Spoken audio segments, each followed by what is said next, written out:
کہ اگر وہ دوبارہ سے نیتن یاہو جو ہے کوئی حملہ کرتا ہے کسی بھی ملک پہ، بڑا حملہ یعنی کہ ایران پہ یا لبنان پہ یا ایون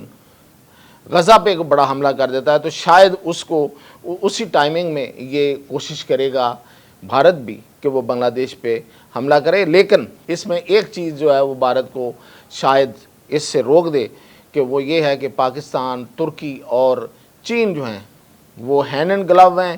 بنگلہ دیش کے ساتھ، وہ بالکل ایک بھائی چارے کا ماحول ہے،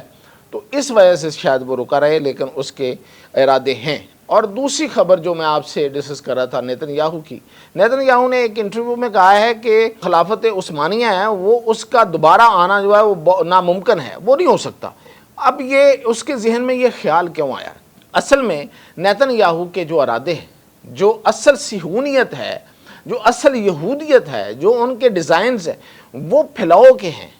وہ آگے سے آگے جانے کے ہیں۔ اور جس طرح سے وہ جو گریٹر اسرائیل کا جو فارمولہ بتایا جاتا ہے اس کو بھی اگر دیکھا جائے تو وہ اپنے آپ کو پھیلانا چاہتا ہے۔ تو ظاہر ہے کہ اس کے مقابلے میں جو ماضی کا ماڈل ہے وہ تو خلافت عثمانیہ کا ہے، کہ وہ اتنی بڑی 300 سال تک قائم رہنے والی خلافت جس نے یورپ کے بہت بڑے حصے اور اس پورے علاقے مڈل ایسٹ پہ اس نے حکمرانی کی، اور خلافت عثمانیہ جو ہے وہ اپنے دور کی ایک بہت بڑی حکمرانی تھی، اور لوگوں میں انصاف اور خوشحالی کا جو تھا وہ ایک استعارہ اور علامت رہی ہے۔ تو اب چونکہ وہ سائپرس کی طرف بھی جا رہا ہے، میں پہلے بھی یہ سٹوری بتا چکا ہوں آپ کو کہ ساتھ ہی جو سمندر پار کر کے تھوڑے سے فاصلے پہ یونان کا حصہ، اور یونان اور ترکی کا ایک متنازع حصہ سائپرس ہے جسے قبرص کہا جاتا ہے، وہ اس کی طرف بھی جا رہا ہے۔ تو اس پہ تو پہلے خلافت عثمانیہ میں ترکی یعنی کہ خلافت عثمانیہ کا وہ حصہ ہوا کرتا تھا، تو آج بھی اس کے ایک حصے کا دعوے دار جو ہے، بلکہ اس کا کنٹرول جو ہے وہ ترکی کے پاس ہے، پورے حصے کا دعوے دار ہے ویسے تھے، لیکن ایک حصے کا کنٹرول اس کے پاس ہے۔ تو وہ جو ایک حصہ یونان کے پاس ہے اس پہ اب یہ نظریں گاڑے ہوا ہے، اور وہاں پہ جا کے یہ بڑی تیزی سے اپنے پاؤں پھیلا رہا ہے، اور وہاں پہ زمینیں خرید رہے ہیں، اور وہاں پہ اپنے اسٹیبلشمنٹ بنا رہے ہیں۔ تو اب چونکہ وہ پھیلنا چاہتا ہے تو اس لیے وہ اس طرح کی اس کے اندر جو ایک خوف آ رہا ہے کہ شاید کبھی ترکی، پاکستان اور کچھ اور اسلامی ملک جو ہیں وہ مل کے کوئی ایک بڑا اتحاد نہ بن جائے، اور یہ اتحاد تو بننے جا رہا ہے۔ میں نے آپ کو کل بھی خبر دی تھی کہ یہ اتحاد جو ہے وہ نیٹو کی طرز کا ایک اتحاد جو ہے، وہ اسلامی اتحاد جو ہے، جو اسلامی ملٹری اتحاد ہے، وہ بننے جا رہا ہے، اور اس میں چین بہرحال ہوگا، اور یہ جو اتحاد ہے یہ پوری دنیا کے لیے ایک بہت بڑا چیلنج بنے گا۔ تو یہ ہے اصل میں اس کی وجہ جس کی وجہ سے اس نے یہ بیان دیا ہے۔ اب آتے ہیں کہ افغانستان جو ہے اس میں پاکستان کے ساتھ افغانستان کے جو تعلقات کی خرابی ہے یہ آج کی بات نہیں ہے۔ کیوں یہ طالبان جو ہیں یہ پاکستان سے امن نہیں چاہتے؟ Afghan Taliban T T P کے ساتھ کیوں ملے ہوئے ہیں، اور یہ دونوں آپس میں ان کے کیا مفادات ہیں؟ سب سے پہلی بات تو یہ ہے کہ یہ جو پاکستان اور افغانستان کے درمیان بارڈر ہے اس کو کبھی افغانستان نے نہیں مانا ہے، افغانوں نے کبھی نہیں مانا ہے، اور وہ اس سے آگے بڑھنا چاہتے ہیں۔ یہ آج کی بات نہیں ہے، یہ 1960 کی بات ہے کہ جب وہاں پہ باجوڑ میں افغانستان کی اس وقت کی حکومت نے حملہ کر دیا تھا، اور اس کا پھر پاکستان نے بھرپور جواب دیا تھا، اور تمام جو بارڈرز ہیں افغانستان کے ساتھ ان کو بند کر دیا گیا تھا کہ کوئی بارڈر نہیں کھلے گا، کوئی آنا جانا نہیں ہوگا، کوئی تجارت نہیں ہوگی۔ تو یہ بہت پہلے سے ہمیں تسلیم نہیں کرتے، تو اس لیے اسی وجہ سے یہ جو افغان طالبان ہیں انہوں نے وہ ٹی ٹی پی کو استعمال کرتی ہے۔ ٹی ٹی پی کو بیسیکلی وہ اپنے اسی ایجنڈے کے لیے استعمال کرتی ہے۔ یہ افغان طالبان ہوں یا اشرف غنی ہو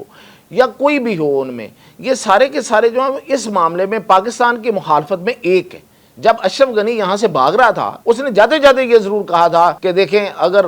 طالبان نے بھی آنا ہے تو اس ڈیورنڈ لائن کو کبھی تسلیم نہ کرنا۔ تو یہ جو تقسیم والی لائن ہے اس کو وہ تسلیم نہیں کرتے، اور اس پہ بار بار حملہ آور ہوتے ہیں۔ تو ٹی ٹی پی اس میں اس کا ساتھ دے رہی ہے، ٹی ٹی پی بار بار آ کے انہی ایریا میں آگے دہشت گردی کرتی ہے۔ اور دوسری وجہ جو ہے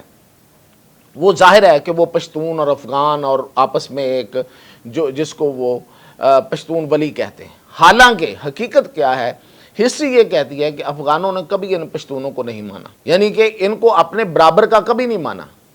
ٹھیک ہے وہ یہ کہتے ہیں کہ ٹھیک ہے ہماری طرح کے ضرور ہیں لیکن ہم سے کمتر ہیں، وہ ان علاقوں کو ضرور لینا چاہتے ہیں لیکن ان لوگوں کو اپنانا نہیں چاہتے۔ تاریخ گواہ ہے کہ باچا خان نے ساری عمر کوشش کی کہ وہ افغانستان کا حصہ بن جائیں، افغانستان ان کو تسلیم کر لے، افغانستان نے پوری زندگی ان کو گھاس نہیں ڈالی۔ اور آج ہارون بلور کا جو مسلم لیگ نون میں آنا، اور اس سے پہلے زاہد صاحب جو ہیں وہ مسلم لیگ نون میں آ چکے ہیں اے این پی کے، تو یہ اس چیز کی علامت ہے کہ اے این پی جو پشتونوں کی سیاست کرتی تھی اب ان کو بھی نظر آ رہا ہے کہ یہ سیاست اب پاکستان کے اندر نہیں ہوگی۔ اب میں اس کی طرف بھی آتا ہوں کہ یہ جو سیاست ہے یہ کیوں نہیں ہوگی اور کیا ہونے جا رہا ہے۔ دوسری بڑی وجہ جو ہے وہ افغان طالبان اور جو ٹی ٹی پی ہے ان کے درمیان وہ یہ ہے کہ یہ جو ٹی ٹی پی والے ہیں یہ افغان طالبان کو پیسے بنا کے دیتے ہیں منشیات سے۔ پیسے کہاں سے بناتے ہیں؟ منشیات سے۔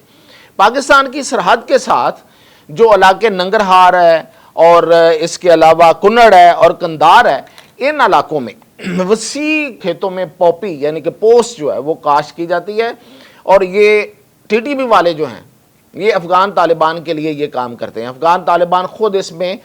اپیرنٹلی نہیں آنا چاہتے تاکہ کوئی اور اس پہ کوئی قدغن نہ لگ جائے، کوئی سینکشن نہ لگ جائے، کوئی پابندی نہ لگ جائے، تو ان کے ذریعے یہ کرواتے ہیں اور پھر اس کو بیچتے ہیں بیرون ملک۔ یہ جو منشیات میں استعمال ہونے والی یہ پوسٹ ہے اس کو بیچتے ہیں اور اس سے پھر پیسہ بناتے ہیں۔ یہ ڈرگ منی ہے، اور بیچتے کس کے ساتھ مل کے ہیں؟ را کے ساتھ۔ بھارتی خفیہ ایجنسی را جو ہے وہ ان سے یہ مال اٹھاتی ہے، سستے میں ویسے اٹھاتی ہے، مہنگے میں جا کے بیچ دیتی ہے، اور اس پیسے کو واپس وہ انہی پہ آ کے لگا دیتی ہے جو ان کو فنڈنگ کرتی ہے۔ تو وہ جو سستے میں پیسے لیتے ہیں وہ جا کے افغان طالبان کو دیتے ہیں۔ افغان طالبان کے پاس پتہ ہے آپ کو پیسے نہیں ہیں، ان کو فنڈز کی بہت ضرورت ہے، امریکہ نے ان کے فنڈز بند کیے ہوئے، تو یہ ایک تیسری وجہ ہے۔ اور پھر یہ کہ ان کا نظریہ ایک ہے، وہ ہے پاکستان مخالفت۔ افغان طالبان بھی پاکستان مخالف ہو گئے ہوئے ہیں اور یہ ٹی ٹی پی تو ہے ہی پاکستان مخالف، اور ان کو اس مخالفت کی وجہ سے جو امیدیں ہیں، ٹی ٹی پی کو تو پیسے ملتے ہیں بھارت کی طرف سے، اور افغان طالبان کو جو امیدیں رہی ہیں وہ تھی امریکہ کی۔ اب اس کی طرف آتے ہیں کہ وہ امیدیں ان کی ٹوٹ گئی۔ یہ اور بات ہے کہ امریکہ نے وہ امیدیں کیوں توڑیں، یہ ایک لمبی بحث ہے۔ مختصراً یہ بتا دیتا ہوں کہ ٹرمپ کی وجہ سے یہ ہوا ہے سب کچھ۔ امریکہ چاہتا تھا افغانستان کو گود لینا، افغان طالبان کو گود لینا چاہتا تھا، لیکن ٹرمپ ایک کاروباری آدمی ہے، اس کی توجہ سب سے پہلے تو کاروبار پہ ہے، tariff and this and that, تو اس لیے وہ ادھر رہا اور اس نے ادھر توجہ نہیں دی۔ اس کی نیت کو بانپ گیا تھا چائنا، اور چائنا نے رشیا کو آگے لگایا اور رشیا کے ذریعے اس کو تسلیم کروا لیا۔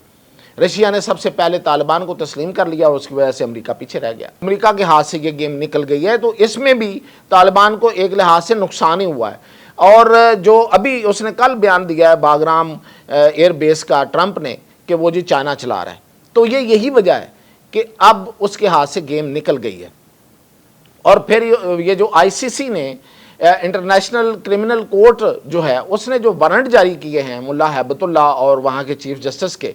تو وہ یہ بھی امریکی اس جو ایک فرسٹریشن ہے اس معاملے میں کہ ہم پیچھے رہ گئے، اس کی علامت ہے۔ تو یہاں پہ ایک ٹکراؤ تو ہے انٹرنیشنل فورسز کا، انٹرنیشنل طاقتوں کا، سب کا، لیکن اس میں پاکستان جو ہے وہ افغانستان کو تسلیم کرنے میں ابھی راضی نہیں ہے، اور اس نے چائنا کو بھی یہ بتایا ہے کہ دیکھیں آپ چائنا نے ہماری ملاقات کروائی تھی اسحاق ڈار کی اور ملا متقی کی وہاں پہ، اور اس کے بعد یہ طے ہوا تھا کہ افغان طالبان اس دہشت گردی کو کنٹرول کریں گے اور پھر پاکستان اس کو تسلیم کرے گا۔ پاکستان نے پہلا سٹیپ لے لیا، اس کو سفیر کا درجہ دے دیا، سفیر وہاں ان کا آ گیا، پاکستان کا سفیر بھی ادھر چلا گیا، لیکن افغان طالبان اپنا وعدہ پوری طرح سے پورا نہیں کر رہے، اس وجہ سے پاکستان ابھی تک جو ہے وہ پیچھے ہے اس معاملے میں، اور چائنا کو بھی اس نے بتایا ہے۔ تو یہ صورتحال اس وقت تک جو ہے وہ افغانستان کے ساتھ ہے، اور وہ وہاں سے ان کے لوگ آتے ہیں اور اس پہ پھر پاکستان کو یہاں سے ایک دہشت گردوں کے اوپر فائرنگ اور وہ بھی کرنی پڑتی ہے۔ اور دوسری بات میں آپ کو بتا رہا تھا کہ یہ جو پشتونوں والا معاملہ ہے، اس میں جو قبائل ہیں جو وزیرستان کے، انہوں نے جو ایک نیا ڈرامہ شروع کیا ہے، وہ بیسیکلی تو ایک پی ٹی ایم کی ایک آف شوٹ ہے، پی ٹی ایم ہی ہے جو شکل بدل کے آئی ہے، اور انہوں نے کہا ہے کہ ہم یہاں پہ آپریشن نہیں ہونے دیں گے۔ بھئی آپریشن کس کے خلاف ہو رہا ہے؟ دہشت گردوں کے خلاف ہو رہا ہے، تو آپ آپریشن کیوں نہیں ہونے دیں گے؟ اس کی وجہ یہ ہے کہ یہ انہی دہشت گردوں کو پناہ دیتے ہیں، ان کو سہولت کاری ان کی کرتے ہیں اور پیسے پھر لیتے ہیں اس کے بدلے میں۔ تو اس لیے پاکستان نے کہہ دیا ہے کہ یا ادھر ہوں یا ادھر ہوں، ہم تو یہ آپریشن کر کے رہیں گے۔ تو یہی وجہ ہے کہ اے این پی جو ہے اس کو سمجھ آ گئی ہے، اس کے جو اصل لیڈرشپ ہے، تو وہ اب ڈیلیوٹ ہو رہی ہے۔ پی ٹی ایم نے بھی اپنا نام شام بدل لیا ہوا ہے، وہ اب ان قبائل کی سر پہ، ان کے کندھے پہ کھیل رہی ہے۔ تو یہ اب ٹنٹنا جو ہے یہ ختم ہونے کو ہے۔ اب آتے ہیں اس طرف کہ ایئر چیف کا ایک بہت بڑا بیان آیا ہے، یہ ہمارے پاکستان فضائیہ کے سربراہ ظہیر احمد بابر سدھو کا، اور انہوں نے ایک بہت بڑے فری لانسر صحافی ہیں، ایک ایڈیٹر ہے جو ایئر فورسز پہ جس کا بڑا کام ہے اور پوری دنیا میں اس کی ایک ساکھ ہے، وہ پاکستان میں آیا اور انہوں نے آ کے یہاں پہ انٹرویوز کیے۔ تو اس پہ جو گفتگو کیا ہے ایئر چیف نے، اس میں ایک بہت بڑا انکشاف یہ کیا ہے کہ انڈیا کے 5 اور 10 مئی کے درمیان انڈیا کے 6 نہیں 7 جہاز گرائے ہیں۔ ابھی تو انڈیا کہتا ہے نا کہ ہمارا رافیل نہیں گرا اور یہ نہیں ہوا وہ نہیں ہوا، انہوں نے کہا ہے 3 نہیں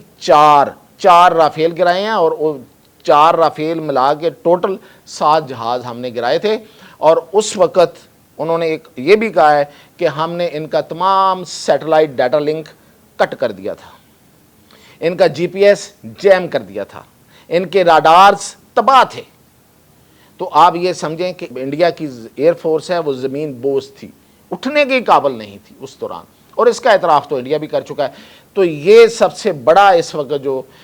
آفیشلی جو سب سے پہلے سب سے اہم بات یہ ہے کہ ابھی تک جو آفیشلی بیان آیا وہ ایئر چیف کا، اس میں انہوں نے 7 جہازوں کا کہا ہے۔ تو یہ تھی اب تک کی اپڈیٹ، مزید اپڈیٹ کے ساتھ حاضر